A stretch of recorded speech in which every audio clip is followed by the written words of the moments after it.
চন্দ্রগ্রহণ অথবা সূর্যগ্রহণের সময় গর্ভবতী মায়েরা যেন কোনো অবস্থাতেই বাসা বাড়ি থেকে ঘর থেকে বের না হন। অনেকে মনে করেন যে চন্দ্রগ্রহণ সূর্যগ্রহণের সময় গর্ভবতী মায়েদের জন্য কোনো কিছু কাটাকাটি করা, কোনো কিছু কুটা, এটা উচিত নয়। যদি করেন তাহলে সেটি তার গর্ভস্থ সন্তানের জন্য ক্ষতির কারণ হতে পারে। সূর্যগ্রহণ এবং চন্দ্রগ্রহণকে ঘিরে আমাদের সমাজে নানান কুসংস্কারাচ্ছন্ন বিশ্বাস এবং ভুল ধারণা বিরাজমান আছে। সুপ্রিয় দর্শক শ্রোতা ভাই বোন, গর্ভবতী মায়ের জন্য গর্ভাবস্থায় কোনো খাবার গ্রহণ করা অথবা না করা, বিশেষ কোনোভাবে চলা অথবা না চলার ব্যাপারে কোরআন এবং হাদিসে কোনো দিক নির্দেশনা আছে কিনা আজ আমরা সে বিষয়টি জানার চেষ্টা করব ইনশাআল্লাহ তাআলা। প্রিয় দর্শক, আমাদের সমাজে গর্ভবতী মায়েদের জন্য বিশেষ কিছু খাবারকে, বিশেষ কিছু চাল চলনকে নিষিদ্ধ এবং ক্ষতিকর মনে করা হয়ে থাকে। তার মধ্যে থেকে সবচেয়ে প্রসিদ্ধ হলো চন্দ্রগ্রহণ অথবা সূর্যগ্রহণের সময় গর্ভবতী মায়েরা যেন কোনো অবস্থাতেই বাসা বাড়ি থেকে ঘর থেকে বের না হন। অনেকে মনে করেন যে চন্দ্রগ্রহণ সূর্যগ্রহণের সময় গর্ভবতী মায়েদের জন্য কোনো কিছু কাটাকাটি করা, কোনো কিছু কুটা, এটা উচিত নয়। যদি করেন তাহলে সেটি তার গর্ভস্থ সন্তানের জন্য ক্ষতির কারণ হতে পারে। অনেকে মনে করেন যে গর্ভাবস্থায় যদি কেউ যমজ কলা খান তাহলে তার সন্তান যমজ হবে। অনেকে মনে করেন যে গর্ভাবস্থায় কোনো মায়ের জন্য ডিম খাওয়া উচিত নয়, তাহলে সন্তানের চোখ কুসুমের মতো হলদে বর্ণ হবে। ডাব খাওয়া উচিত নয়, তাহলে ঘোলাটে হবে। অমুকটা খাওয়া উচিত নয়, তাহলে তমুকটা হবে। এরকম আরও নানা রকমের ধারণা রয়েছে। অনেকে মনে করেন যে গর্ভাবস্থায় কোনো মায়ের জন্য কোনো মুরগি, কোনো হাঁস এ জাতীয় কোনো কিছু জবে করা উচিত নয়। যদি করেন তাহলে সেটি তার গর্ভস্থ সন্তানের জীবনের জন্য ক্ষতির কারণ হতে পারে। অনেকে মনে করেন যে গর্ভবতী মায়েরা প্লেট ইত্যাদি চেটে খেলে, মুছে খেলে ভালো করে, তাহলে সেক্ষেত্রে তাদের কন্যা সন্তান হওয়ার সম্ভাবনা রয়েছে। অনেকে মনে করেন যে কোনো বাসায়, কোনো বাড়িতে, কোনো ঘরে যদি কোনো গর্ভবতী মা থাকেন তাহলে রাতের বেলায় সেখানে বাহির থেকে মাছ আনা উচিত নয়। যদি আনতে হয় তাহলে আগুন ইত্যাদিতে ছ্যাঁক দিয়ে প্রবেশ করাতে হয়। আর এরকম নানা রকমের ধারণা আমাদের সমাজে প্রচলিত আছে। প্রিয় দর্শক, এই ধারণাগুলো সম্পূর্ণরূপে ভ্রান্ত, ভুল এবং কুসংস্কারাচ্ছন্ন বিশ্বাস থেকে আমাদের মধ্যে জন্ম নিয়েছে। এর মধ্যে কিছু কিছু ধারণা রয়েছে যেগুলো চরম আপত্তিকর এবং একই সঙ্গে হাস্যকর। যেমন যমজ কলা খেলে গর্ভবতী মায়ের যমজ সন্তান হতে পারে। এই ধারণাটি শুধু ভ্রান্তই নয়, একই সঙ্গে এটি হাস্যকর এবং আপত্তিকর। একজন মায়ের জন্য বা যে কোনো বাবার জন্য একটি গর্ভ থেকে যদি একাধিক সন্তান জন্ম হয়, সেটা তাদের জন্য খুশির বিষয়, আনন্দের বিষয়। এটা কখনো তাদের জন্য ক্ষতির, এটা তাদের জন্য নিষিদ্ধ কোনো বিষয় হতে পারে না। বিধায় এটিকে নিষিদ্ধ মনে করা বা যমজ কলা গর্ভবতী মায়ের জন্য খাওয়াকে খারাপ মনে করা, এটি মূর্খতা প্রসূত একটি বিশ্বাস। সেই সাথে যে কোনো মুসলিমের জন্য, যে কোনো মানুষের জন্য খাবারের পাত্র, প্লেট, এটাকে ভালো করে মুছে চেটে খাওয়া উচিত। এটাকে অপচয় করা উচিত নয়, কোনো খাবার নষ্ট করা উচিত নয়, বরং ভালো করে মুছে এবং পরিষ্কার করে খাওয়াটাই হলো সুন্নাহ। আর এই সুন্নাহটি নারী পুরুষ সকলের জন্য প্রযোজ্য। গর্ভবতী এবং সাধারণ অবস্থায় যে কোনো মানুষের জন্য এটি প্রযোজ্য। সুতরাং প্লেট পরিষ্কার করে খাওয়া বা মুছে খাওয়া, চেটে খাওয়া, এটাকে খারাপ মনে করা, এটাকে অপয়া মনে করা, নিষিদ্ধ মনে করা, সেটি মূর্খতা এবং সুন্নাহ বিরোধী একটি বিশ্বাস। আর প্লেট মুছে খেলে গর্ভবতী মা কন্যা সন্তান জন্ম দিবেন, সেটি প্রথমত ভ্রান্ত কথা। দ্বিতীয়ত, কন্যা সন্তান জন্ম দেওয়া এটা তো ভালো বিষয়। কোরআন এবং হাদিসের কোথাও পুত্র সন্তান জন্ম দেওয়ার জন্য বিশেষ কোনো ফজিলতের কথা আমরা জানি না, কিন্তু কন্যা সন্তান জন্ম দিলে সেক্ষেত্রে মা বাবার জন্য সেটি আখিরাতে নাজাতের মাধ্যম হবে, জান্নাতে যাওয়ার উপায় হবে, এরকম বিভিন্ন হাদিসের কথা আমরা জানতে পারি। সুতরাং এই সমস্ত ভ্রান্ত বিশ্বাসগুলো আমাদের সমাজ থেকে দূর করার চেষ্টা আমাদের করতে হবে। প্রিয় দর্শক, মনে রাখা উচিত একজন মুসলিমের কি করা উচিত, কি করা উচিত নয়, কি খাওয়া উচিত, কি খাওয়া উচিত নয়, কোন জিনিসটা তার জন্য কল্যাণকর আর কোনটা ক্ষতিকর, এটি জানার দুটি উপায় রয়েছে। তার প্রথমটি হলো ওয়াহি তথা কোরআন এবং হাদিস। কোরআন এবং হাদিসে যদি আমাদের জন্য কোনো কিছুকে কল্যাণকর বলা হয় বা অকল্যাণকর বলে আমাদের জন্য জানানো হয়, তাহলে সেটিকে অবশ্যই আমাদের মেনে চলা উচিত। আর দ্বিতীয় উপায় হলো আমাদের জানার অভিজ্ঞতা এবং সায়েন্স। অভিজ্ঞতার মাধ্যমে, বিজ্ঞানের মাধ্যমে যদি আমরা জানতে পারি যে কোনো বস্তুর মাঝে আমাদের জন্য কল্যাণ নিহিত রেখেছেন আল্লাহ তাআলা অথবা অকল্যাণ নিহিত রেখেছেন, তাহলে সেটাকে অবশ্যই আমরা আমল নেব এবং মেনে চলব। যে বিষয়গুলো বলা হলো, এগুলোর মাধ্যমে গর্ভবতী মায়ের অথবা গর্ভস্থ সন্তানের কোনো প্রকার ক্ষতি হতে পারে এরকম কোনো ধারণা কোনো হাদিস থেকে আমাদেরকে দেওয়া হয়নি। আর অভিজ্ঞতা তথা সায়েন্স থেকে এরকম কোনো ধারণা আমরা পাইনি, যার কারণে এগুলো সম্পূর্ণরূপে কুসংস্কার এবং ভ্রান্ত বিশ্বাস থেকে আমাদের সমাজে জন্ম নিয়েছে। এই ভ্রান্ত বিশ্বাসগুলো আমাদেরকে দূর করার চেষ্টা করতে হবে। প্রিয় দর্শক, আমাদের সমাজে যত রকমের ভুল ফতোয়া, কুসংস্কারাচ্ছন্ন বিশ্বাস, এর বেশিরভাগ চাপানো হয় মেয়েদের উপরে। তাদের উপরে যত রকমের মিথ্যা বানোয়াট ফতোয়া এবং মাসআলার প্রয়োগ হয়, পুরুষদের উপরে তত বেশি মিথ্যা বানোয়াট অথবা মনগড়া ফতোয়ার প্রয়োগ হতে আমরা দেখি না। অতএব এই সমস্ত কুসংস্কারগুলো দূর করার জন্য নারী পুরুষ সকলকে আমাদের একযোগে কাজ করে যেতে হবে। গর্ভাবস্থায় একজন মায়ের জন্য কোন জিনিসটি তার স্বাস্থ্যের জন্য কল্যাণকর সেটি ডাক্তারগণ যখন আমাদেরকে জানাবেন, বিজ্ঞানের মাধ্যমে, অভিজ্ঞতার মাধ্যমে আমরা জানতে পারবো, সেটাকে অবশ্যই আমরা আমল করে চলবো। আনারস বা বিশেষ কোনো খাবারের ক্ষেত্রে কোনো কোনো সময় ডাক্তারগণ নিষেধ করেন গর্ভবতী মায়েদেরকে, সেটা তাদের গর্ভের জন্য ক্ষতিকর অথবা অ্যাসিডিটি বেশি হয়, এরকম অনেক খাবার অনেক সময় ডাক্তারগণ নিষেধ করেন গর্ভবতী মায়েদের জন্য, সেগুলো ভিন্ন বিষয়। যে বিষয়গুলো আমরা উল্লেখ করলাম এগুলোর সাথে বিজ্ঞানের কোনো সম্পর্ক নেই এবং কোন হাদিসেরও কোনো নির্দেশনা বিষয়ে নেই, যার কারণে এগুলো সম্পূর্ণরূপে ভুল বিশ্বাস। গর্ভাবস্থায় একজন মা বিশেষ কোনো আমল করণীয় আছে কিনা এই বিষয়ে আমরা এক ভিডিওতে বলেছি। কোরআন হাদিস থেকে গর্ভবতী মায়ের জন্য বিশেষ কোনো আমলের কথা আমরা জানি না, তবে অবশ্যই এটি তার জীবনের জন্য গুরুত্বপূর্ণ একটি সময়, কঠিন একটি সময়ের তিনি অপেক্ষা করেন, যার কারণে অন্য যে কোনো সময়ের চাইতে এই সময়গুলোতে গুনাহ থেকে, পাপের কাছ থেকে বেশি বেশি বেঁচে থাকার চেষ্টা করা উচিত।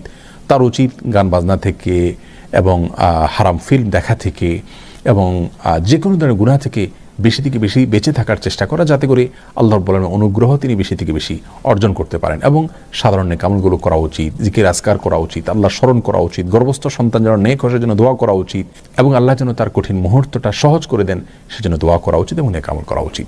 আল্লাহ রাব্বুল আলামিন আমাদের সকলকে সব ধরনের কুসংস্কার থেকে বেঁচে থাকা এবং রাসূল করিম সাল্লাল্লাহু আলাইহি সাল্লামের সবগুলো সুন্নাহকে অক্ষরে অক্ষরে যথাযথ উপায় পালন করার তৌফিক দান করুন। সূর্যগ্রহণ এবং চন্দ্রগ্রহণকে ঘিরে আমাদের সমাজে নানান কুসংস্কারাচ্ছন্ন বিশ্বাস এবং ভুল ধারণা বিরাজমান আছে। যেমন অনেকেই মনে করেন যে গর্ভবতী মায়েদের জন্য সূর্যগ্রহণ কিংবা চন্দ্রগ্রহণের সময় কোনো কিছু কাটাকাটি করা উচিত নয়, তরকারি, মাছ কিংবা মাংস, ফলমূল ইত্যাদি কাটা উচিত নয়। এগুলো যদি কাটেন তাহলে সেক্ষেত্রে গর্ভস্থ সন্তানের ক্ষতি হয়। এ ধারণা সম্পূর্ণ কুসংস্কারাচ্ছন্ন একটি ধারণা, ভুল বিশ্বাস। কোরআন হাদিসের কোথাও এরকমটি বলা হয়নি এবং সুস্থ বিবেক বুদ্ধিও এরকম কোনো বিশ্বাসকে সমর্থন করতে পারে না। একজন ইমানদার কখনো কুসংস্কারাচ্ছন্ন হতে পারেন না। অতএব এই বিশ্বাসটি আমাদের সংশোধন করতে হবে। সূর্যগ্রহণের সময় অন্য স্বাভাবিক যে কোনো কাজ আমরা করতে পারি, কাটাকাটি ইত্যাদি এগুলো করতে পারি, মা বোনরাও করতে পারেন, গর্ভবতী মায়েরাও করতে পারেন, কোনো অসুবিধা নেই। সূর্য কিংবা চন্দ্রগ্রহণের সময় নবী করিম সাল্লাল্লাহু আলাইহি সাল্লামের মৌলিক নির্দেশনা হলো সূর্য এবং চন্দ্রগ্রহণের সালাতের আয়োজন করতে হবে মসজিদে, সেই সালাতে আমরা শামিল হব, আদায় করব। আর এছাড়া নবী রাসূলুল্লাহ সাল্লাল্লাহু আলাইহি ওয়াসাল্লাম যে নির্দেশনা বুখারী মুসলিম হাদিসে আমরা পাই তা হলো এই সময় দান করা, সাদকা করার কথা বলা হয়েছে, দোয়া করার কথা বলা হয়েছে, তাকবীর দেওয়া, আল্লাহু আকবার বলতে থাকা বা আল্লাহু আকবার ধ্বনি দেওয়া, আল্লাহু আকবার বলে ওঠা, এই নির্দেশনা নবী সাল্লাল্লাহু আলাইহি ওয়াসাল্লাম দিয়েছেন। তাহলে আল্লাহু আকবার দিবেন মায়েরা, তা সাদকা করবেন, আল্লাহর কাছে দোয়া করবেন। এছাড়া অমুকটা করা যাবে না, তমুকটা করা যাবে না, এরকম কোনো কথা কোরআন হাদিসে বলা হয়নি। মূলত জাহেলি যুগের মানুষরা মনে করত যে বড় কোনো ব্যক্তি, মহান কোনো ব্যক্তি, উল্লেখযোগ্য কোনো ব্যক্তির মৃত্যু কিংবা বড় কোনো অঘটন ঘটলে তার প্রেক্ষিতে সূর্য কিংবা চন্দ্রগ্রহণ হয়ে থাকে। নবী সাল্লাল্লাহু আলাইহি ওয়াসাল্লাম তাদের সে কুসংস্কারাচ্ছন্ন বিশ্বাসকে সংশোধন করেছিলেন। ইসলাম এসেছে মানুষের ভুল এবং কুসংস্কারাচ্ছন্ন বিশ্বাসকে সংশোধন করে বিশুদ্ধ বিশ্বাস যেন মানুষ ধারণ করতে পারে সেজন্য। অতএব আমরা চন্দ্রগ্রহণ, সূর্যগ্রহণকে ঘিরে নিজেদের বানানো বিভিন্ন কুসংস্কারাচ্ছন্ন বিশ্বাস এগুলোকে ধারণ করা থেকে আমরা বেঁচে থাকব। একটি গুরুত্বপূর্ণ মাসআলা অনেকে আমাদের কাছে জানতে চান, আর তা হলো মাতৃগর্ভে গর্ভস্থ শিশু যদি সৃষ্টিগতভাবে ত্রুটিপূর্ণ, বিকলাঙ্গ এবং জটিল প্রকারের প্রতিবন্ধী হয়ে জন্মগ্রহণ করার বিষয়টি ডাক্তারি বিভিন্ন চেকআপের মাধ্যমে অনেকটা নিশ্চিতভাবে জানা যায়, সেক্ষেত্রে বাবা মার জন্য সে ভ্রূণ নষ্ট করা তথা গর্ভপাত করার অনুমতি ইসলামী শরীয়তে আছে কি নেই। এ বিষয়ে মৌলিক কথা হলো সাধারণ এবং স্বাভাবিক অবস্থায় গর্ভপাত করা, ভ্রূণ নষ্ট করা এটা সম্পূর্ণরূপে হারাম এবং নিষিদ্ধ একটি কাজ। এ বিষয়ে পৃথিবীর কোনো আলেমের কোনো প্রকার দ্বিমত নেই, কারণ এটি সুস্পষ্টভাবে মানুষ হত্যা করার শামিল। আর যদি গর্ভস্থ শিশুর সৃষ্টিগতভাবে তার মধ্যে ত্রুটি থাকে এবং জটিল প্রকারের বিকলাঙ্গ এবং প্রতিবন্ধী হয়ে জন্মগ্রহণ করবে, বিষয়টি দক্ষ এবং অভিজ্ঞ ডাক্তারদের একাধিক চেকআপের মাধ্যমে প্রায় নিশ্চিত হওয়া যায়, তাহলে সেক্ষেত্রে বাবা মায়ের জন্য গর্ভপাত করা, ভ্রূণ নষ্ট করার অনুমতি দিয়েছেন অনেক উলামা একরাম একটি শর্ত সাপেক্ষে। আর সেই শর্তটি হলো গর্ভের বয়স যদি 120 দিনের কম হয়, অর্থাৎ শিশুর মধ্যে এখনো প্রাণ আসেনি, এরকম অবস্থা হয়, তাহলে সেক্ষেত্রে জটিল প্রকারের প্রতিবন্ধী হলে তখন শুধুমাত্র ভ্রূণ নষ্ট করা যাবে, গর্ভপাত করা যাবে। জটিল প্রকারের প্রতিবন্ধী বলতে এরকম জটিলতা যে এই অবস্থায় জন্মগ্রহণ করলে তার নিজের জীবন অনেক বেশি কষ্টের হবে, তার বাবা মায়ের জন্য সেটি অনেক বেশি গ্লানির কারণ হবে, আশপাশের অন্য অনেকের জন্য এটা অনেক বড় ধরনের সমস্যার কারণ হবে। এই প্রকারের যদি জটিলতা হয়, সামান্য একটু সমস্যা হয়তো কথার কথা তার পায়ে একটু সমস্যা আছে বা অন্য কোনো অঙ্গে কোনো ত্রুটি আছে, এই ত্রুটি নিয়ে জন্মগ্রহণ করলে কিছুটা কষ্ট হবে, কিন্তু অনেক বেশি সমস্যা তৈরি হবে, সকলের জন্য অনেক বেশি জটিলতা তৈরি হবে, বিষয়টি এরকম নয়। যদি এমন হয় তাহলে সেক্ষেত্রে গর্ভপাত করার কোনো অনুমতি নেই। যে সমস্ত ওলামায়ে কেরাম জটিল প্রকারের প্রতিবন্ধী হয়ে জন্মগ্রহণ করলে এবং 120 দিনের কম বয়স হলে গর্ভের, তারা গর্ভপাতের অনুমতি দিয়েছেন, সে সমস্ত ওলামায়ে কেরামের মধ্যে সৌদি আরবের ফতোয়া বিষয়ক স্থায়ী কমিটি রয়েছেন এবং রাবেতা আলম ইসলামীর, আল মাজমা আল ফিকহ আল ইসলামীর ফতোয়া বোর্ড সহ পৃথিবীর অন্যান্য অনেক বড় বড় ওলামায়ে কেরাম রয়েছেন। তাহলে যদি এই প্রকারের জটিলতা হয় তাহলে 120 দিনের কম যদি গর্ভের বয়স হয় তাহলে সেক্ষেত্রে ভ্রূণ নষ্ট করা বা গর্ভপাত করার অনুমতি রয়েছে। আর যদি 120 দিন পার হয়ে যায় তাহলে সেক্ষেত্রে পৃথিবীর কোনো আলেমের মতেই আর সেই গর্ভ নষ্ট করা যাবে না, সে ভ্রূণ নষ্ট করা যাবে না। তার কারণ হলো 120 দিন হয়ে যাওয়া, 21 দিন পার হওয়ার মানে হলো সে শিশুর ভিতরে প্রাণ চলে আসা। প্রাণ চলে আসার পর সেটাকে নষ্ট করার মানে হলো একজন মানুষকে, একটি প্রাণকে হত্যা করা, যার কোনো অনুমতি ইসলামের শরীয়তে দেওয়া হয়নি। তবে হ্যাঁ, একটা ক্ষেত্রে শুধুমাত্র অনুমতি রয়েছে, যদি অভিজ্ঞ ডাক্তার এবং চিকিৎসকগণ বলেন এই গর্ভপাত না করা হলে সেক্ষেত্রে মায়ের জীবনের জন্য হুমকি রয়েছে, তাহলে সেক্ষেত্রে শুধুমাত্র গর্ভপাত করা যাবে। এছাড়া সাধারণ শুধুমাত্র বিকলাঙ্গ বা জটিল প্রকারের প্রতিবন্ধী শিশুর সমস্যার কারণে গর্ভপাত করার অনুমতি নেই 120 দিন পার হলে। আল্লাহ রাব্বুল আলামিন অনেককে অনেকভাবে পরীক্ষা নিয়ে থাকেন। সন্দেহাতীতভাবে এ ধরনের সন্তানের দুনিয়াতে আসাটা মা বাবার জন্য অনেক বড় পরীক্ষা, অনেক কঠিন একটি বিষয়, অনেক কষ্টের একটি বিষয়। কিন্তু তারা যদি সবর করেন, আল্লাহ রাব্বুল আলামিনের ফয়সালাকে মেনে নেন, আর এর বিনিময়ে যদি তাদেরকে আল্লাহ রাব্বুল আলামিন চির সুখের আবাস জান্নাত দান করে দেন, তাহলে এটা তাদের জন্য মোটেও ক্ষতিকর কোনো কিছু নয়। আর এই জন্য আল্লাহ রাব্বুল আলামিন কোরআনে কারিমে বলেছেন, ওয়া আসা আন তাকরাহু শাইআন ওয়া হুয়া খায়রুল লাকুম। অনেক বিষয় তোমাদের কাছে অকল্যাণকর মনে হয়, অথচ তার মধ্যে তোমাদের জন্য কল্যাণ রয়েছে। রাসূল করিম সাল্লাল্লাহু আলাইহি ওয়াসাল্লাম সহিহ মুসলিম হাদিসে ইরশাদ করেছেন, আজাবান লি আমরিল মুমিন ইন্না আমরাহু কুল্লাহু খায়র। মুমিনের সমস্ত কাজের মধ্যেই কল্যাণ রয়েছে, এমনকি সে যদি বিপদে পড়ে তার মধ্যেও কল্যাণ রয়েছে, তার জন্য আল্লাহ রাব্বুল আলামিন এর বিনিময়ে কল্যাণ দিয়ে থাকেন। এজন্য যদি সন্তানের মধ্যে প্রাণ চলে আসে, রূহ চলে আসে এবং 120 দিন বয়স হয়ে যাবে, তার বেশি বয়স হয়ে যায়, তাহলে সেক্ষেত্রে সেই ভ্রূণ কোনোভাবে নষ্ট করা যাবে না, সেক্ষেত্রে গর্ভপাত করার কোনো অনুমতি ইসলামের শরীয়তে নেই এবং এ বিষয়ে পৃথিবীর কোনো আলেমের কোনো প্রকার দ্বিমত নেই। বরং এমত অবস্থায় মা বাবাকে সবর করতে হবে, ধৈর্য ধারণ করতে হবে। আসসালামু আলাইকুম ওয়া রাহমাতুল্লাহি ওয়া বারাকাতুহু। আলহামদুলিল্লাহ ওয়াসসালাতু ওয়াসসালামু আলা রাসূলিল্লাহ ওয়া বা'দ। সুপ্রিয় দর্শক, এই পৃথিবীতে আমাদের প্রতি আল্লাহ তাআলার যত নিয়ামত আছে তার মধ্যে অন্যতম শ্রেষ্ঠ একটি নিয়ামত হলো নেক সন্তানের নিয়ামত। যে সমস্ত বাবা মাকে আল্লাহ তাআলা নিঃসন্তান রেখেছেন, সন্তানহীনতার কষ্ট এবং পরীক্ষা কত কঠিন সেটি তারাই সবচেয়ে ভালো বলতে পারবেন। আজ আমরা কোরআন এবং হাদিস থেকে এমন 5টি আমলের কথা শেয়ার করতে চাই যে আমলগুলোর মাধ্যমে আমরা শুধুমাত্র সন্তানই নয় বরং নেক সন্তান লাভ করব ইনশাআল্লাহ বিইذنিল্লাহ। তবে সবকিছুর আগে আমাদেরকে মাথায় রাখতে হবে সূরা শুরার 50 নম্বর আয়াত। আল্লাহ তাআলা বলেছেন, ইয়াহাবু লিমান ইয়াশাউ ইনাসা ওয়া ইয়াহাবু লিমান ইয়াশাউ যুকুর আও ইউযাওয়িজুহুম যুকরানা ওয়া ইনাসা ওয়া ইয়াজআলু মান ইয়াশাউ আকীমা। যার অর্থ হলো আল্লাহই হলেন সেই মহান সত্তা, তিনি যাকে ইচ্ছা তাকে কন্যা সন্তান দান করে থাকেন, যাকে ইচ্ছা তাকে পুত্র সন্তান দেন, আর যাকে ইচ্ছা তাকে উভয়টি দান করেন, আর যাকে ইচ্ছা তাকে কোনোটি দান করেন না। আমাদের অনেক ভাই বোন আছেন যারা সন্তানহীনতার কষ্ট এবং দুঃখ গোছাবার জন্য, লাঘব করবার জন্য অনেক মাজারে গিয়ে ধর্ণা দেন, সেখানে গিয়ে সন্তান প্রার্থনা করে থাকেন। এই কাজটি আমাদের ঈমান হরণকারী একটি কাজ। আরো অনেক কাজ করে থাকেন অনেকেই, যে কাজগুলো আসলে আমাদের ঈমানের সঙ্গে সঙ্গতিপূর্ণ নয়। এজন্য সর্বপ্রথম মাথায় রাখতে হবে যে সন্তানহীনতার কষ্ট এবং দুঃখ এটি গোছাবার জন্য, সন্তান লাভের জন্য, অনেক সন্তানের জন্য শুধুমাত্র আল্লাহ তাআলার কাছে আমাদেরকে প্রার্থনা করতে হবে। আল্লাহ তাআলার দুজন নবী জাকারিয়া এবং ইব্রাহিম আলাইহিস সালাতু ওয়াস সালাম, তারা উভয় আল্লাহ রাব্বুল আলামিনের কাছে এমন একটা বয়সে এসে সন্তান এর প্রার্থনা করেছেন যখন সন্তান হওয়ার কথা নয়। আল্লাহ তাআলা তাদেরকে সেই সময়ে সন্তান দিয়েছিলেন এবং কোরআনে কারীমে তাদের সেই দোয়ার ফরম্যাট উল্লেখ করে দিয়েছেন। আমরা যদি সেই ফরম্যাটের দোয়া আল্লাহ তাআলার কাছে অনবরত পেশ করতে থাকি, নিবেদন করতে থাকি, ইনশাআল্লাহ সন্তানহীনতার কষ্ট এবং দুঃখ আমাদেরও দূর হবে এবং নেক সন্তান আমরা লাভ করতে পারবো ইনশাআল্লাহ বিইذনিল্লাহ। সন্তান লাভের জন্য জাকারিয়া আলাইহিস সালামের দুটি দোয়া কোরআনে কারীমে উল্লেখ হয়েছে। তার একটি বর্ণিত হয়েছে সূরা আলে ইমরানের 38 নম্বর আয়াতে, আর অপরটি বর্ণিত হয়েছে সূরা আম্বিয়ার 89 নম্বর আয়াতে। আলে ইমরানের আয়াতে আল্লাহ নবী জাকারিয়া আলাইহিস সালামের যে দোয়া আল্লাহ তাআলা উল্লেখ করেছেন সেটি ছিল এই, রব্বি হাবলি মিন লাদুনকা যুররিয়াতান তাইয়্যিবা ইন্নাকা সামিউদ দুআ। যার অর্থ হলো, হে আমার রব, হে আমার প্রতিপালক, আপনি আপনার তরফ থেকে আমাকে নেক এবং সুসন্তান দান করুন, আপনি দোয়া শ্রবণকারী। তার অপর যে দোয়াটি সূরা আম্বিয়াতে বর্ণিত হয়েছে সেটি ছিল অত্যন্ত মর্মস্পর্শী এবং হৃদয়গ্রাহী। সেই দোয়ার ভাষ্য ছিল এই, রব্বি লা তাযারনি ফারদা ওয়া আনতা খায়রুল ওয়ারিসিন। যার অর্থ হলো, হে আমার প্রতিপালক, হে আমার রব, আপনি আমাকে একা ছেড়ে দিবেন না, অর্থাৎ নিঃসন্তান আমাকে রাখবেন না, আপনি তো সর্বোত্তম ওয়ারিস দানকারী। আল্লাহ নবী ইব্রাহিম আলাইহিস সালাম আল্লাহর কাছে সন্তান চেয়ে যে দোয়া করেছেন কোরআনে কারিমে, সেটি আল্লাহ তাআলা উল্লেখ করেছেন। ছোট্ট একটি দোয়া, সূরা সাফফাতের 100 নম্বর আয়াতে দোয়াটি বর্ণিত হয়েছে। সে দোয়ার ভাষ্য ছিল এই, রব্বি হাবলি মিনাস সলিহিন। যার অর্থ হলো, হে আল্লাহ, আপনি আমাকে নেক সন্তান দান করুন।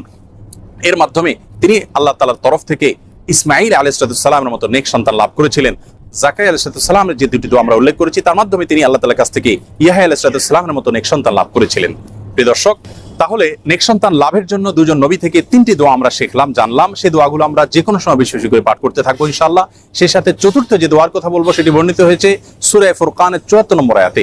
আল্লাহ রাব্বুল আলামিন সেখানে দোয়ার যে ভাষ্য আমাদেরকে নিজে শিক্ষা দিয়েছেন সেটি হলো, রব্বানা হাব লানা মিন আজওয়াজিনা ওয়া যুররিয়াতিনা কুররাতা আয়ুন ওয়াজআলনা লিল মুত্তাকিনা ইমামা। যার অর্থ হলো, হে আমাদের প্রতিপালক, আপনি আপনার তরফ থেকে আমাদেরকে এমন জীবন সঙ্গী এবং এমন সন্তান দান করুন যে সন্তান আমাদের চক্ষুকে জড়িয়ে দিবে, অর্থাৎ সার্বিকভাবে পারফেক্টনেসের মাধ্যমে তাদের দিকে তাকালে আমাদের নয়ন জোড়াবে, এবং আমাদের সকলকে আপনি মুত্তাকিদের এবং নেককারদের ইমামে পরিণত করে দিন। সেই সাথে সহবাসের সময় নবী আলাইহিস সালাম যে দোয়া শিক্ষা দিয়েছেন, সেই দোয়া পাঠ করার মাধ্যমেও আল্লাহ তাআলার কাছে নেক সন্তান আশা করবেন এবং প্রার্থনা করবেন। 5 নম্বর এবং সর্বশেষ যে আমলটি কথা বলতে চাই সেটি হলো ইস্তেগফার। ইস্তেগফারের মাধ্যমে আল্লাহ রাব্বুল আলামিন তার বান্দাদেরকে সন্তান দেওয়ার মাধ্যমে সমৃদ্ধ করে থাকেন, নেক সন্তান দান করে থাকেন। এবং এই বিষয়ে সূরা নূহের 10 থেকে 12 নম্বর আয়াতে আল্লাহ রাব্বুল আলামিন বিস্তারিতভাবে আলোকপাত করেছেন। প্রিয় দর্শক, অতএব আসুন আমরা আল্লাহ তাআলার কাছে নেক সন্তান লাভের জন্য আম্বিয়া আলাইহিস সালামের শেখানো দোয়া এবং সাধারণ যে দোয়া সূরা ফুরকানে বর্ণিত সে দোয়া বেশি বেশি করে পাঠ করি, এবং সহবাসের সময় মা বাবা অবশ্যই আল্লাহ তাআলার কাছে উভয়ে দোয়া করবেন, নবী আলাইহিস সালামের সেই শেখানো দোয়া। সেই সাথে বেশি থেকে বেশি আমরা ইস্তেগফার করব। এর পাশাপাশি সন্তান না হওয়ার পেছনে বৈজ্ঞানিক যে সমস্ত কারণ আছে, সমস্ত কারণগুলো আমরা উদ্ঘাটন করে সেগুলো থেকে যথাসম্ভব বেঁচে থাকার চেষ্টা করব এবং সুন্নাহ সম্মত লাইফস্টাইলকে আমরা অনুসরণ করব। আল্লাহ তাআলা আমাদের সকলকে নেক সন্তানের এই মস্তবড় নিয়ামত লাভ করে ধন্য হওয়ার তৌফিক নসিব করুন। মুসলমানদের মাঝে এমন কিছু সম্মানিত সৌভাগ্যবান ব্যক্তি আছেন যাদেরকে মুস্তাজাবুদ দাওয়া বলা হয়। আল্লাহ সুবহানাহু ওয়া তাআলার সেই সৌভাগ্যবান নেককার বান্দা যার দোয়া সাধারণত আল্লাহ সুবহানাহু ওয়া তাআলা ফিরিয়ে দেন না। তিনি নিজের জন্য কিংবা অন্যের জন্য যে কোনো দোয়া আল্লাহ সুবহানাহু ওয়া তাআলার কাছে করলেই সে দোয়া আল্লাহ সুবহানাহু ওয়া তাআলা কবুল করেন। তাকে বলা হয় মুস্তাজাবুদ দাওয়া। সম্মানিত বন্ধুগণ, এই মুস্তাজাবুদ দাওয়া আমরা কিভাবে হতে পারবো, কিভাবে এই সৌভাগ্য অর্জন করতে পারবো যে আমি হাত তুললেই আল্লাহ সুবহানাহু ওয়া তাআলা সেই দোয়া কবুল করবেন, আমার কোনো দোয়া আল্লাহ সুবহানাহু ওয়া তাআলা ফিরিয়ে দিবেন না? এই বিষয়ে তাবরানী বর্ণিত একটা হাদিস আমরা পেশ করতে চাই। সিনিয়র সাহাবী সাদ ইবনে আবি ওয়াক্কাস রাদিয়াল্লাহু তাআলা আনহু তিনি একবার নবী সাল্লাল্লাহু আলাইহি ওয়াসাল্লামের কাছে আহ্বান করলেন, দরখাস্ত করলেন, ইয়া রাসূলুল্লাহ, আপনি আল্লাহর কাছে আমার জন্য দোয়া করুন, আমি যেন মুস্তাজাবুদ দাওয়া হতে পারি। নবী সাল্লাল্লাহু আলাইহি ওয়াসাল্লাম তাকে বললেন, আতিব মাতআমাক তাকুন মুস্তাজাবুদ দাওয়া। সাদ, তুমি তোমার খাদ্যকে হালাল রাখবে, পবিত্র রাখবে, পরিচ্ছন্ন রাখবে হারাম এবং হারামের লেশ থেকে, তাহলে তুমি মুস্তাজাবুদ দাওয়া হতে পারবে। তাবরানী বর্ণিত হাদিসটিকে মুহাদ্দিসিনের কেউ কেউ যায়িফ বললেও এই বিষয়ে আরো বহু বিশুদ্ধ হাদিস বর্ণিত রয়েছে। সহিহ মুসলিমের এক হাদিসে নবী সাল্লাল্লাহু আলাইহি ওয়াসাল্লাম ইরশাদ করেছেন যে একজন ব্যক্তি অনেক সময় দুর্গম পথ পাড়ি দিয়ে অনেক দূর দূরান্ত থেকে মক্কায় আসেন, দোলায় মলিন অবস্থায়, চুল এলোমেলো অবস্থায়, ক্লান্তি এবং সকল কষ্টকে উপেক্ষা করে তিনি এসে আল্লাহর দরবারে হাত তুলেন, দোয়া করেন মক্কায় এসে, বাইতুল্লাহ এসে, এবং তার চাওয়াগুলোকে পেশ করে থাকেন এবং এমনভাবে চান যেন আল্লাহ তাআলা তার দোয়া কবুল করবেনই করবেন। নবী সাল্লাল্লাহু আলাইহি ওয়াসাল্লাম বলেন, আন্না ইউস্তাজাবু লাহ, সে ব্যক্তির দোয়া কিভাবে কবুল হবে এটা কিভাবে কল্পনা করা যেতে পারে? কারণ সে ব্যক্তির দেহ গঠিত হয়েছে হারাম দিয়ে, তার যে সম্পদ তিনি গড়ে তুলেছেন সেগুলোর পিছনে হারাম উপার্জন রয়েছে, হারামের ভূমিকা রয়েছে। অতএব সেই ব্যক্তি আল্লাহ সুবহানাহু ওয়া তাআলার কাছে যতই দোয়া করুক, যতই মক্কায় গিয়ে দোয়া করুক, যত কষ্ট করে এসেই দোয়া করুক না কেন, আল্লাহ সুবহানাহু ওয়া তাআলা তার দোয়া কিভাবে কবুল করবেন? অর্থাৎ দোয়া কবুল হওয়ার কোনো প্রশ্নই উঠতে পারে না। সম্মানিত বন্ধুগণ, এই হাদিস আমাদেরকে যে বার্তা দেয়, আমরা যদি মুস্তাজাবুদ দাওয়া হতে চাই, আমাদের দোয়া আল্লাহ সুবহানাহু ওয়া তাআলা ফিরিয়ে দিবেন না, সকল দোয়া আল্লাহ তাআলা কবুল করবেন, এটা যদি আমরা চাই, তাহলে আমাদেরকে সর্বপ্রধান এবং মূল যে বিষয়টির প্রতি খেয়াল রাখতে হবে সেটি হলো আমার খাদ্য গ্রহণ এবং যে কোনো উপার্জন যেন সম্পূর্ণ হালাল হয়। সাদ ইবনে আবি ওয়াক্কাস রাদিয়াল্লাহু তাআলা আনহুর একটি বকরি ছিল। একবার বকরিটি তার প্রতিবেশীর ঘরে প্রবেশ করে সেখান থেকে কিছু খাবার খেয়ে বের হয়ে এসেছে। তিনি সেটি খেয়াল করেছেন। বিষয়টি তার নজরে পড়ার পরে দীর্ঘদিন পর্যন্ত আর তিনি ওই বকরির দুধ পান করতেন না, অথচ নিয়মিত তিনি সেই বকরির দুধ পান করে থাকতেন। কেন দুধ পান করা ছেড়ে দিয়েছেন? শুধু এই জন্য যে এই বকরি যে খাদ্য গ্রহণ করেছে, অননুমোদিত আরেকজনের খাবার সে গ্রহণ করে এসেছে, অতএব এর ফলে তার দেহ গঠন হবে, তার দুধ সেখান থেকে গঠন হবে, সে দুধ আমি পান করলে